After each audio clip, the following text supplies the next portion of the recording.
Yo, yo, yo, it's your boy Bjorn from Brevski and the Spotsky. Don't make a husky. I want to get gra. Boomski! Yo, I'm back. How y'all doing? How y'all feeling today? It's your boy right now. I'm going to tell you what time. Right now, it is 8:20 a.m. And basically, I have work. For the past couple of days, I've been going to work at 11. No, not. Yeah, I have work for 11. So when y'all see me up so early, it's because I'm literally trying to do reactions before I go to work and try to upload them. So I can have them uploaded before I go to work.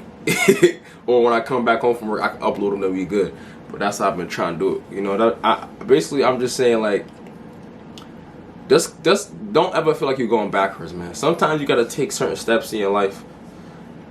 Sometimes you gotta sidestep. You know how niggas be hitting sidestep threes? Yeah, I'm shooting side. I wouldn't even say this is a sidestep there. I'll say this is a move forward. Cause this is a release of a lot of pride and ego and a lot of things I had in myself that stopped me from taking the step on to getting the job, just to have some consistent money coming in every day, so I can still have money coming in and still be a YouTuber.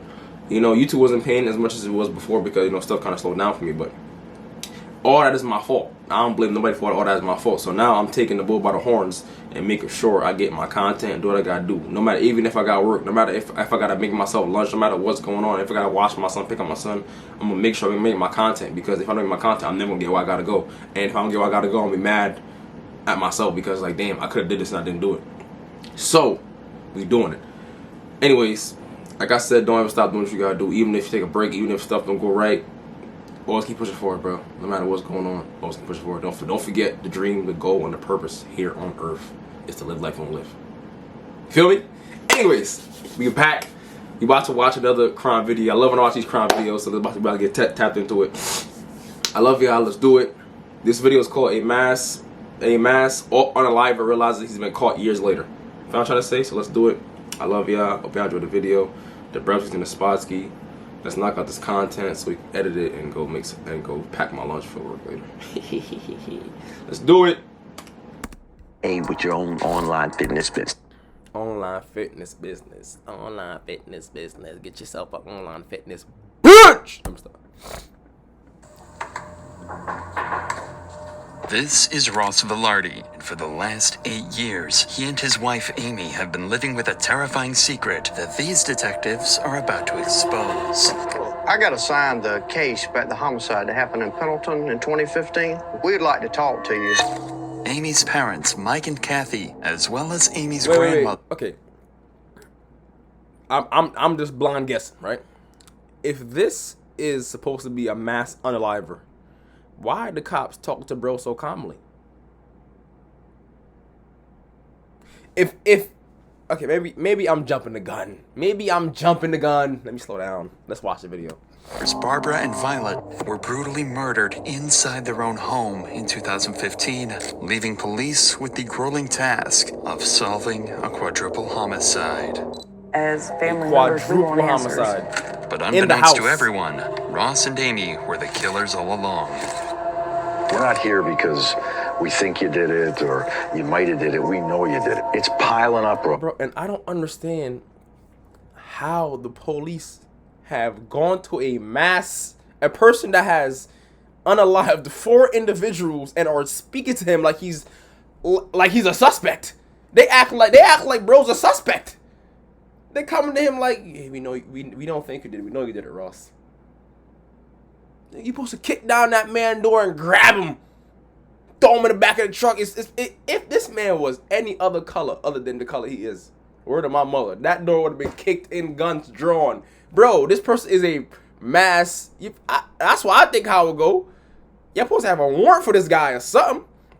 Y'all knocking on his door politely. He in the car with his work uniform on. Like, he's chilling. Bro, this killing people. Yo, the world's crazy. You don't want to roll the dice on this, I'm telling you. They just walked down, On bro. November Knocked on his 1st, door. 2015, Mike and Kathy Scott, alongside their mothers, Barbara and Violet, were found brutally murdered in their trailer home. Everyone was found with similar injuries, a slashed throat and a gunshot wound to the head made after they died. They were also found with knife wounds on their hands, indicating that each victim had tried to fight back before being killed. There were even bloody handprints on the doors and walls, showing that someone had even tried to escape after they'd been stabbed. The terrifying scene inside the trailer home would go completely unnoticed for the entire day, until, according to Amy, she went to check up on her parents and found them lying dead inside their home. And at around 12:30 that day, Amy decided to call 911. 911, what's location of emergency?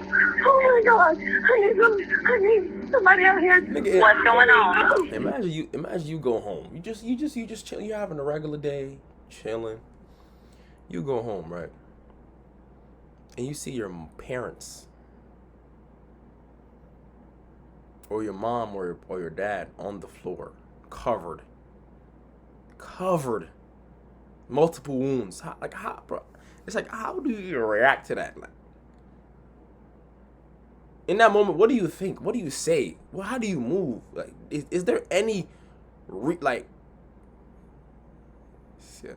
shit crazy, bro. People are sick, and then for bro to still be, oh yeah, let me just go to work and I'm gonna go to work and go to my garage and go to my job and pay my bills on time and still and pay my mortgage. Let's go pay some mortgage. She probably went on vacation. Probably did mad stuff. Oh, 2015. He probably had a whole life after that. It's a decade ago. This is crazy. Oh God! There's four people. And it's for them. In my mama's house. Who are these people that are in the house? It's my mom and my grandpa and my granny and my stepdad. When Anderson County Police arrived on the scene, they said it was one of the bloodiest scenes they'd ever been to. But something was off. Detectives noted no signs of forced entry and thought it couldn't have been a robbery, as there were multiple valuable items left in plain sight inside the home. This made two things clear to detectives. Whoever was responsible was allowed inside the home before the acts, and that they only had one thing on their mind: murder. It seemed like this case had to have been committed by someone close to Mike and Kathy, but with insufficient evidence, the case slowly went cold, allowing Amy and Ross to get back on the streets and live their normal lives again for years to come. Where they both The did police it? always had their suspicions about this case, and were never comfortable letting it stagnate. Amy's Facebook page showed that she constantly had fights with Kathy and Mike over her children, often calling them narcissistic, emotionally abusive, and disrespectful. What's most disturbing was a video of Ross and Kathy's fighting found on Amy's page, where Ross says something that would come back to haunt him forever. Why don't you have Grandma come out here real quick? I don't think your grandma wants to deal with this trash. I'll show you, stop. Yep, yeah. Oh, In addition to this eerie statement from Bro, this nigga. What? Ross, police found something that seems damning. They discovered a photo Mike had sent to a coworker just 2 days before his death, a couple of $100 bills. And inside Amy and Ross's trailer was a neatly organized stack of $100 bills, exactly the same serial numbers as Mike's. At the time, this was all treated as circumstantial, but slowly more coincidences would begin to line up that gave police enough reason to suspect Amy and Ross as potential killers. So, in 2023, they reopened the case, nearly a decade after the events that put 8 an years end to later, nearly bro. an entire family. Detectives started by launching a series of interviews with Mike and Kathy's closest peers to try and get a better picture 8 of Amy years and later. Ross, and see if they might have been responsible after all. They That's began like, with Mike and people think like they could get away with stuff because time and it has been a long time and stuff. Nah, bro. If you do, I'm telling you. One thing about when you do something bad, bro. Somehow, some way, it might. I can't even say because it don't always come to light, bro. I can't even say don't. Cause there's people that are really, but it might come to light in your life. Like something might happen to you because of that situation. It might not come to light to like the other person or like say you rob somebody. It might not come to life like you get robbed back or that person finds out it's you. You might never reach your goals. You might never get to a certain point. You might never have certain things in your life because you did that. You feel what I'm trying to say? Like, you might never. Like, if that, people don't think about stuff, like, you think you're just doing something wrong, but like, real bro, these things, these energies are real, bro. You think you just do something and like something will happen back to you, bro. Whether it's small, big, medium, or large, you're gonna feel something. I noticed that whenever I do something wrong or say something wrong to people, something always happens to me, bro. Something, it could be from small to large, bro. Oh, your tire pop, you get a ticket. You freaking, your brakes go bad out of nowhere. Oh, you gotta spend random money out of nowhere, or something happens, bro. So don't think you do something bad and nobody don't know. The universe know. Who God know. Whoever you believe in know. And they gonna get that ass back. Trust me. Kathy's neighbor to learn about Amy's relationship. And some of y'all don't believe in karma, but energy is real, bro. With her mom, and if he saw anything the day of the incident. With the daughter, got angry with her and kept the children from Kathy. So tell us about that. It seemed that they really tried to help Amy a lot. And Mike and Kathy, they really took care of the kids. And it broke Kathy and Mike's heart. She just really missed the kids, and the two older ladies that lived there, they were used to the kids coming in and out. You think Kathy was afraid at all of Amy and Ross? No, she never expressed that. But it was always the talk of the area that Mike would go to flea markets and he would get some kind of video games that he collected. There was a good resale market for them, and that he would buy any old jewelry that had some gold in it. It was always a rumor that he kept a lot of cash and gold stuff around. Not only did Mike collect jewelry and other rare memorabilia, but it was well known in the community that Mike always had a large sum of cash with him because he feared putting money into the banking system. This made Mike a large target, especially amongst those who knew him well. I think you've got to be one sick puppy and go in there and kill two helpless old women. The thoughts that somebody came in and killed those people. One thing I realized about life, bro. One of the biggest things that somebody would double cross you for, harm you for, backdoor you for. This could be your best friend, your cousin, your mom. This could be your own son, bro. Your own daughter, brother, family, flesh, blood, grew up together their whole life. When it comes to that money on, bro, when it comes to them dollar bills, bro, a person would lose their entire morality behind that, bro. And it's so crazy that these people have put in our brains that these pieces of paper are so, they're so like, they're worth so much money that I can give you a piece of paper and you can go harm somebody. I understand it's currency, you need it to live your life. But for you to take that to go harm somebody, bro, no matter what, life is the most precious thing on this planet. There's probably nothing on this planet that's more beautiful than life, bro. Other than nature. And that's still life. So the fact that you're using something as worthless as a dollar bill, a penny, a coin, some imaginary numbers in the bank to go hurt somebody or to go take it from somebody to hurt them, it's insane to me, bro. To me, it's just insane. I understand stuff is circumstantial, but I would never understand harming somebody. Harming a person for money, bro. I would never get it. I still have nightmares about that. This tells detectives that the murder could have been done for financial reasons, especially since this fact wasn't a secret at all. Couple this with the fact that Mike's money was currently sitting safely inside Ross and Amy's safe at home. A picture is starting to form of what might have actually happened that night. But still, nothing is certain at all, and police next head to Roxy Voorhees, an ex-employee of Amy and Ross's, who worked at their pet grooming business during the months leading up to the crime. Roxy had spoken to Amy almost every day for months before the incident, so if anyone had some information to give, it'd be her. And they were exactly right. What they found was so sinister, it blew the case wide open. Ross had made a joke and said, do you want me to... It was a joke at the time. Right. Then later I was like, holy, joke? I'm glad I didn't say yeah. Amy, right? What was your job there? a bather, and Niggas be making some I was weird ass learning jokes. in the process of grooming. Watch them jokes. Everything that was going on, but it was something to do with money. Okay. Throughout working there, she'd always tell me about how she was treated growing up and all of that. What kind of stuff would she say about how she was treated? She told me that she was always a daddy's girl, and she said her dad had he was working on a car and it crushed him, and he was placed in the hospital. Mm-hmm. And her mom decided to pull the plug. She always hated her mom for that. Detectives learned that their grooming business wasn't as successful. Now this stuff. See, when you start asking questions, start adding up. It's so crazy when you like how asking questions. I ask some random people questions could just like, oh, that makes sense. Oh, that makes sense. Oh, this is why cops do what they do.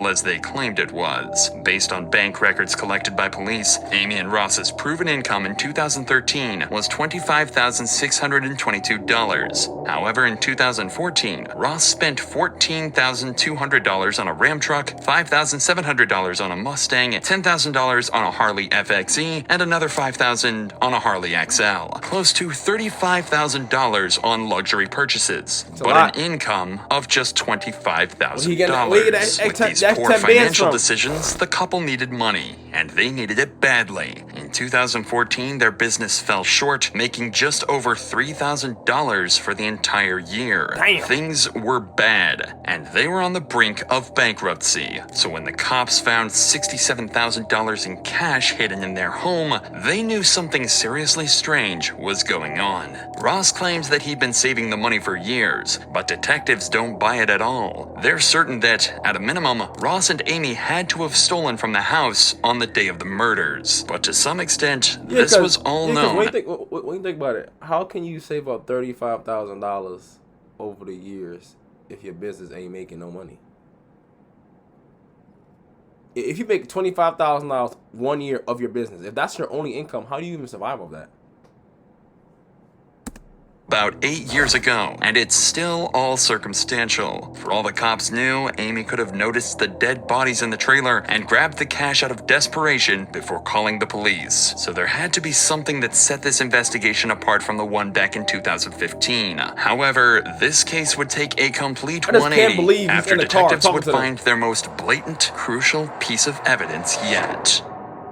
When going through all the CCTV cameras throughout the town on the day of the murders, police found footage of Ross walking out of a gas station that night. Nothing is suspect at first, until you look a little closer. The shoes he's wearing are Asics Gel Speedstar 5s, a model whose sole design just so happens to perfectly match the bloody footprints that were found inside the trailer. This claim was even confirmed by the shoe company themselves, and the pattern is unique to this specific model, making it clear to detectives that Ross Villardi is a cold-blooded killer. All the evidence had come together. The abundance of cash in Ross and Amy's home, Mike's $100 bills in Ross's safe, identical shoes to the killer, and an ugly past with Mike and Kathy. Police now believe they have everything they need to charge Ross and Amy with the murders. So, on December 11th, 2023, they decide to confront Ross and Amy at their new home to finally uncover the truth about that night once and for all. I just think it's so crazy how this is so polite. This is a polite, like, you're getting arrested. Like, the detectives are baiting Ross into a trap, as they know based on the footprints that Ross did without a doubt step into the house on the night of the murders. Later on, they'll be able to confront Ross about these blatant... Can you think about how much times he thought about this happening and what he would say? Like, imagine the amount of time he thought about, like, why would I say this happened? I know niggas think about shit like that. I be thinking about shit like that. I'm a regular person. I know he be like, damn, what happened? What would happen if this happened? I know he already had that thoughts in his brain, bro. Lies in hopes they can shock him devastatingly. This is why I did it like this. My fault, y'all. See, that's why I said I didn't want to jump the gun. Y'all smart. Y'all went over there on calm timing to get in his head to make him think like, oh, he good, it's okay, there's nothing wrong with him. Whole time they just saucing him up. Whole time they just let him talk. He just set himself up. They just let him talk. Y'all smarter than me. My fault. My fault. Y'all won. I judge a book by the cover. Y'all won. My fault. My fault for all the comments. Aware that they've already unraveled his entire scheme. They just can't look at you in the Bro, in the I face. swear to God, I said at my house, I said, bro, why does bro keep looking away? He talking and he talking and then he looking away. He talking, then he looking away. He talking, then he looking he's looking and then moving away as he's talking. You know what I'm trying to say? I think been pre the body language, but I ain't saying nothing. I thought I was wrong, but I was right. You got a tiger by the tail here, though, buddy. Don't think you don't. This is a career chase, let me tell you. Your grandmother. Niggas are and laughing then about obviously- it being a career case. What are they even talking about? Niggas is laughing like this is a career case, buddy. You're gonna get your name right out there, buddy. Yo, shut up. What the hell? So can you tell us a little bit about that weekend when were you gone, when you got home and you found the bodies, or what happened? He brought his mom's, my mother-in-law, to do Halloween. We went down there, we spent the weekend. What day did y'all leave to go down? Friday night, Friday night. I drove myself quite crazy for about a couple of years there. And So it's nothing she's saying is matching the whatever report they had on there. 'Cause I guess Mike said Sunday and she said Friday. I guess is what they just showed. chosen I mean, not Mike, Ross. My fault. step away, and I've got to be healthy, and I've got kids, and I've got a life to live, and if somebody else dropped the ball on it, it's not on me anymore. Bro about to go to work. Look at him about to go to work and all that. What did I say? It had come up. What did I say? Specialty in Harley Davidson, the original bad guy specializing in Harley. He not about to go to work. He about to go ride his goddamn Harley Davidson. That's what he about to go do. The original bad guys. You are an original bad guy for sure. you're an OG bad boy. you're a top. You've been in this game for eight plus years, my brother. Look at this nigga, bro. Look at this guy. Let me think here. What are you thinking about? Bro, what is there to think about in this current moment, bro? Like, what you really thinking about? You nigga think about a lie. Let me ponder on what I can say right now. That's what this nigga talking about. Well, let me think here, nigga. Shut down, nigga. Or if I decided to take a deal, right, mine is going to be better than Amy's because I came to the trough first, right? Right. So, bro, what is this nigga talking about?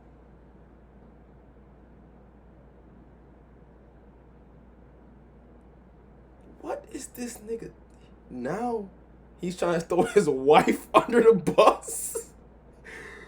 So, bro, you telling me right now he's trying to throw his wife under the bus? If don't tell me that nigga is trying to throw his wife under the bus after this. This nigga saying like he wants some goddamn leniency. He's saying this like he wants some goddamn somebody to care. He's saying like he wants some like just come on, just chill out, man. He's saying it like he's saying it like he ain't just take 4 people away from their families. you just took you just took a father, a mother, a sister, a brother, a cousin, a uncle, a auntie. You took mad things from people, bro. What are you talking about? You looking for some leniency? What's up with this guy? This guy's sick. you're going to have to deal with the consequences. 10, 20 years in prison.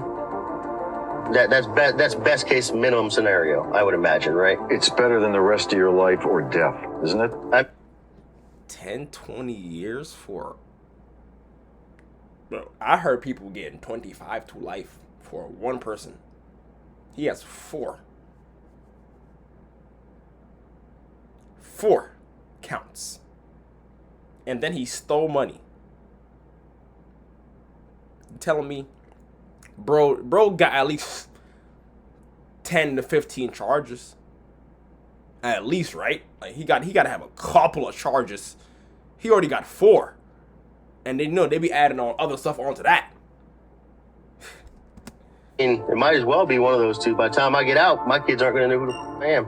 I mean, the other option is I probably need to talk to a lawyer at this juncture here. All right, Ross. You're free to I go. respect that. Okay. All right? Yep. 4 days after these interviews, Amy and Ross were arrested in Pendleton, South Carolina, and were charged with the 4 brutal murders of Kathy Scott, Mike Scott, Barbara Scott, and Violet Taylor. The 2 are being held in prison without bond while they're tried in court. The couple's next court appearance is set for later this year, where they'll meet their true fate in the hands of a judge. I just can't believe that was so calm. I can't believe that was so calm. Like, I'm not like I didn't had like. He just said you're free to go. You're free to go. How's he free to go, bro? I didn't had the police pull out pipes on me with no charges, no aggression, none of that stuff, bro. And you telling me bro just was in a car after catching 4 homies and he's free to go? He don't get arrested that same day? They get arrested 4 days later? What? I thought you're supposed to get arrested right there, like the same day they know you are the person, you get arrested the same time. I didn't know they wait 4 days after. I know they come to you calmly. To me, it's still a little weird. They come to niggas calmly, with respect and understanding. What is going on? Like, am I bugging here, bro?